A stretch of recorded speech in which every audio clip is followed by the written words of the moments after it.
Hi Capricorn, this is Jov. Welcome pa sa ating channel. By the way, Capricorn, this is your timeless gabay tarot reading. Gamitin ang reading na ito bilang gabay lamang. Tandaan Capricorn, ito po ay general reading.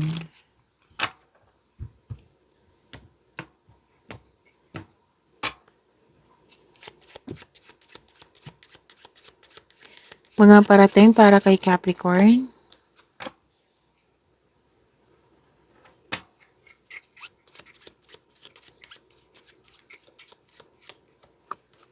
May nakita ako ditong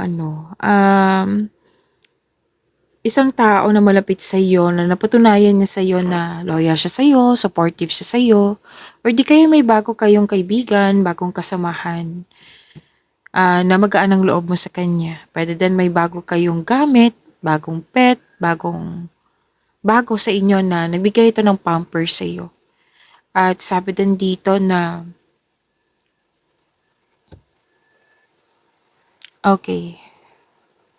sabi din dito na makaka-receive kayo ng good news. May positibong resulta.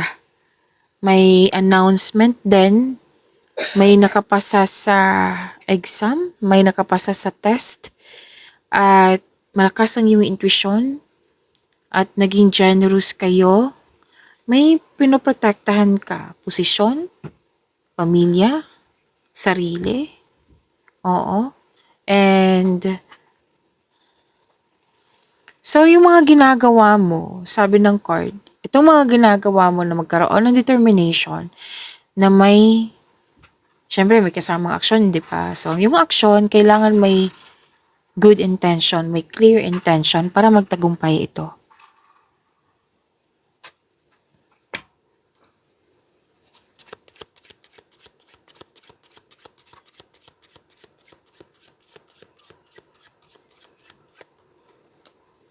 Sabi din dito na maging matatag ka kasi may pagbabago akong nakikita dito. At may naayos kung dati hindi naayos, ngayon ayos na. Kung dati hindi pabor sa'yo, ngayon magiging pabor na.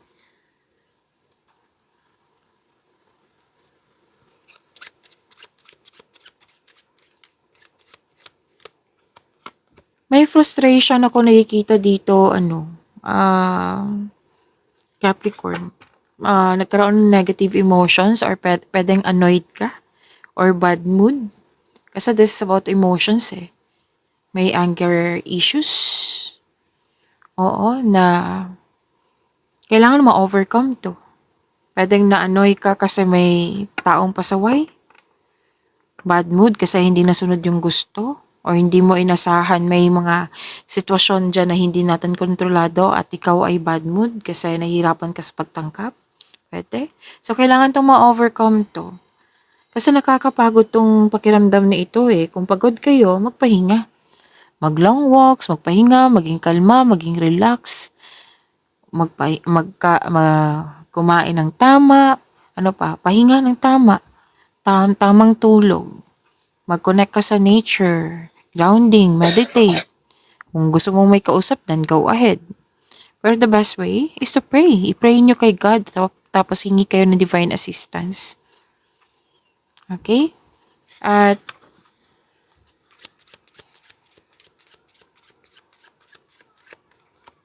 may tao dito na hindi totoo sa'yo eh. Impostor. May kalaban. Pwede din na isang tao na naging weakness mo. Nagkaroon ka ng self-doubt sa kanya. Na may tao dito na hindi kayo magkasundo. Like, iba yung attitude niya, iba din yung attitude niya. Tapos may mga ugali kayo hindi talaga magtugma. Yung hindi kayo magkasundo. Like, iba-iba yung mga ideas nyo. Tapos, ito dapat sa akin. Ito yung isa sa inyo dapat masunod. Yan. So, may hindi kayo nagkasundo. Yan. At sabi din dito na may nag-gain ako nakikita dito. May increase profit. May freebie din ako nakikita dito. And pwedeng increase sa sales. Dapat maging open ka sa changes. Oo. Kasi magbibigay ito na kaunlaran sa'yo. I-embrace mo yung changes. And may ano dito business as aspiration, professional goal. Oo. So, yan.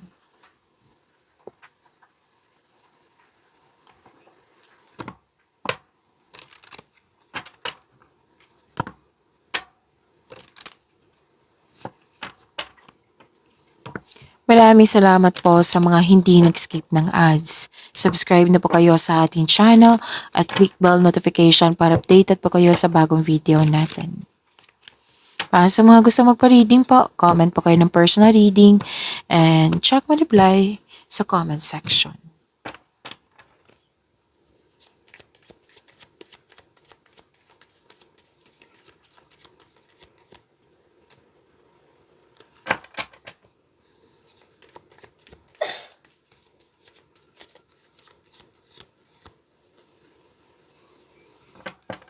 This is your energy, Capricorn. Ang ganda ng bagong simula na ito kasi magbibigay siya ng abundance sa iyo. Magbibigay ito ng abundance sa iyo. May parating na blessings po, gift from the universe, pwede din job opportunity ito or unexpected sum of money. Pwede din na nag-take ka ng first steps para ma-enhance o ma-increase yung kaperahan mo. At ang pagbabago na ito ay may unlimited growth towards to your finances. Magbibigay talaga ito ng abundance sa iyo. So, claim niyo po, Capricorn. At, may ilan I think this is a couple kasi may plano mag-level up Like, bumili ng bahay, properties. Oo, nakikita ko naman dito na may kontento ang pagmamahalan ng couple. At job opportunity, nasabi ko kanina, di ba? Promotion, may financial growth, stability. At may offer din ng ilan sa inyo na isang career that will offer more stability and abundance. So, di ba ang ganda ng gift from the universe? Claim niyo po, Capricorn.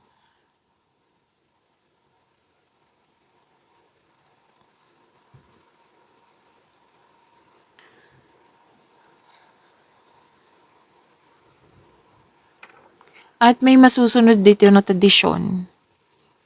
May masusunod na tradisyon, pwedeng pamamanhikan, kasal, kahit anong tradisyon ng Pinoy. Pwede din na mag-take ka ng masteral or board exam para magkaroon ng traditional career path or you are moving up to the ladder of success. So, ang ganda nito.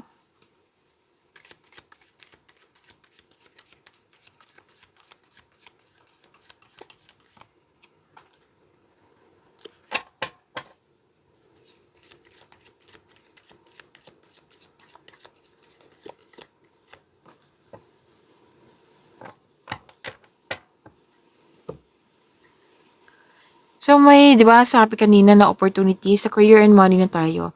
May opportunities kasi dito na kailangan mong pag-isipan na mabuti. Na naging guarded ka. Like, tatanggapin ko ba to or hindi? Kasi gusto mong sure na. Gusto mong ayaw mo magkaroon ng negative outcome sa pipiliin mo sa nagawa mong desisyon.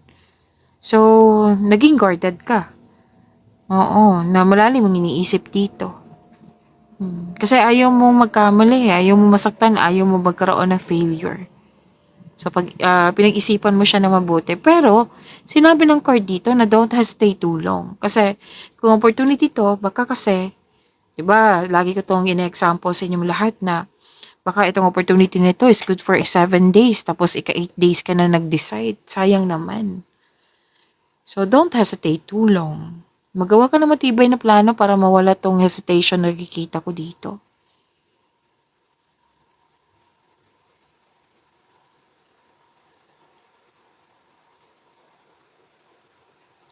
So, may ano dito, may loss of connection or loss of things or loss of opportunity. Oo, kasi may mga tao dito na hindi nagkasundo or tuto sila sa iyong decision, ideas, or plano. May nakita nga akong away dito. So, nakikita ko dito na hindi ka komportable. Ang sabi ng card, you must process this kind of emotion. Oo. na lumabas siya dito, 'di ba? Yung frustration, na disappoint ka. You must process this kind of emotion about your concern na kailangan magkaroon ng healing, kailangan magkaroon ng moving forward, mag-move forward kumbaga. So accept the fact na nangyari na ito and free yourself from this kind of emotion.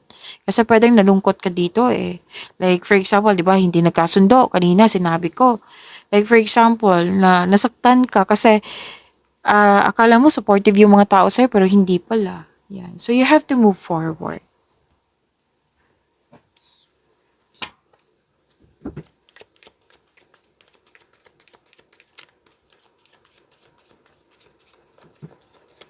Love life, self-love, partnership, and romance ni Capricorn.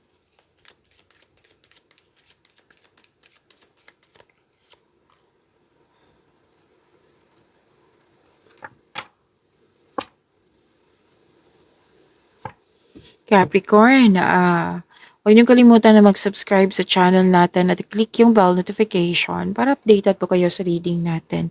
At marami kayong February video readings ha, marami po iyon. Baka hindi niyo pa napanood yung ilan pong video niyo. So hanapin niyo po sa channel natin dito. Dito lang po. Panoorin niyo po kung may oras kayo.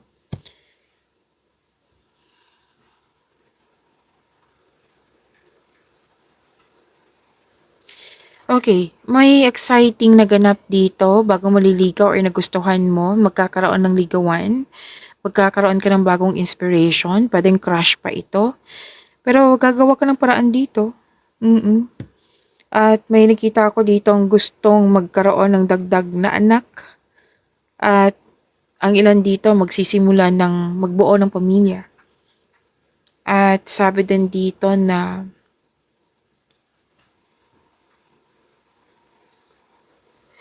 sa mga single, nakaranas ka ng hirap sa pagtanggap ng bagong tao sa buhay mo. Kasi,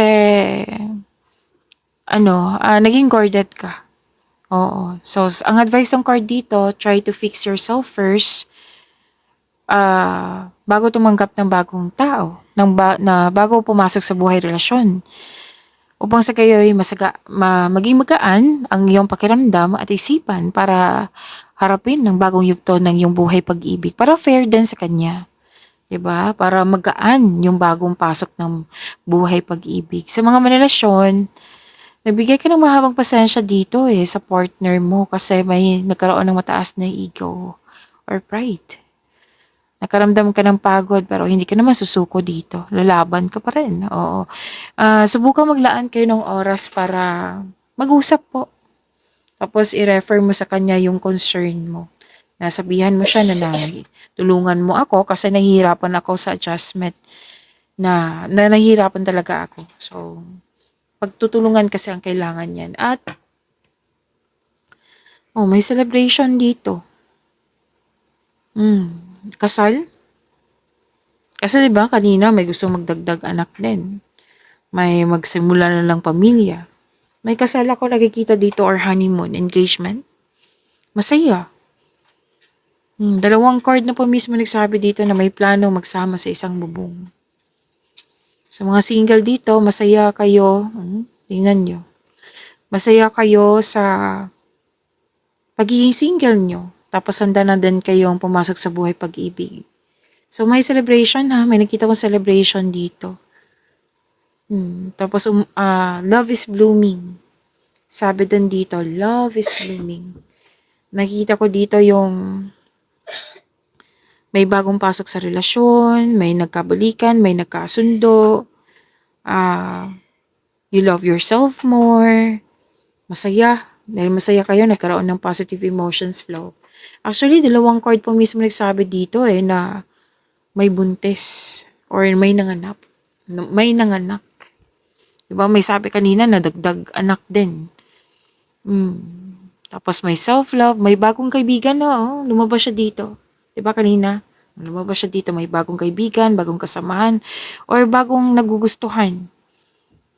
Nakikita ko dito na sobrang nagkaroon ka talaga ng time for yourself, to love yourself more. May mabubuntis talaga dito. Dalawang card kasi nagsabi po. At sabi din dito na ano, nagkaroon ng maraming nang napadaanan na hirap sa buhay.